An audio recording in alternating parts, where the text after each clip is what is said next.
Uctiť si hrdinov druhej svetovej vojny a pripomenúť jej obete bolo cieľom utorkového spomienkového stretnutia, ktoré sa podvečer uskutočnilo pri pamätníku holokaustu pri príležitosti 70. výročia skončenia druhej svetovej vojny a 1. výročia jeho odhalenia. Pred týmto stretnutím zástupcovia Bardejovského výboru na zachovanie židovského dedičstva a primátor mesta spoločne položili kvety k pamätníku na námestí SNP. Pamätník v tvare židovských náhrobkov s 3382 menami obetí holokaustu pripomína, že každý človek má svoje meno. Je spomienkou, ktorou sa naplňa posolstvo mieru a slobody, aby sa podobné zverstvá už nikdy nezopakovali. Docieliť to možno vzdelávaním, rešpektovaním a vzájomnou toleranciou. Svet nemôže a nesmie zabudnúť. Aj tieto slova odzneli v príhovore Emila Fiša, zakladateľa Bardejovského výboru na zachovanie židovského dedičstva a zástupcu potomkov židovskej komunity. Z Bardejova odišiel ako 14-ročný. Vďaka jeho vízii sa podarilo zachrániť Bardejovský židovský cintorín a vybudovať pamätník holokaustu aj preto, že čo sa vidí, sa pamätá. Preto je to veľmi dôležité robiť. Mesto robí veľmi dobrú prácu. Ako výraz vďaky si Emil Fiš prevzal cenu primátora mesta.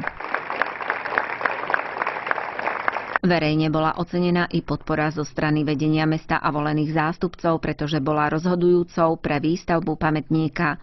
Záujem Bardejovčanov o osud židovského kultúrneho dedičstva sa pretavil aj do podoby dlhodobého záväzku starostlivosti o pamätník. Som veľmi rád, že na teritóriu mesta Bardejova sa takýto pamätník holokaustu a všetkých obetí druhej svetovej vojny postavil. Počas roka existencie si ho všimlo už nielen Slovensko, ale minimálne Európa.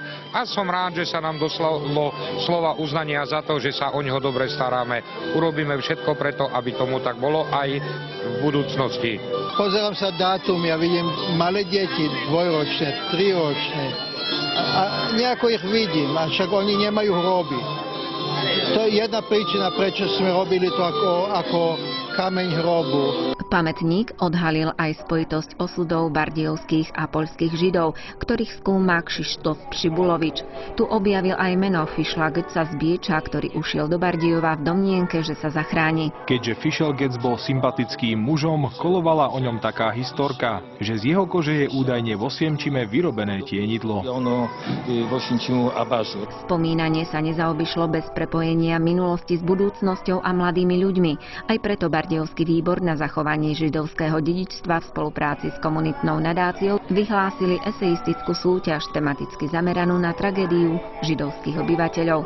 Medzi 7 ocenenými, ktorí si prevzali certifikáty, bol aj víťaz súťaže. Som veľmi šťastný, že sa mi podarilo vyhrať tú súťaž, lebo dal som si z neho veľa námahy, ale nejde ani o tú súťaž, ale ide o tú pamiatku a o tú históriu Židov. Pri príležitosti 1. výročia odhalenia pamätníka holokaustu predstavili Orit Štiglicová a Peter Hudák pamätnú knihu venovanú židovskej komunite v Bardejove.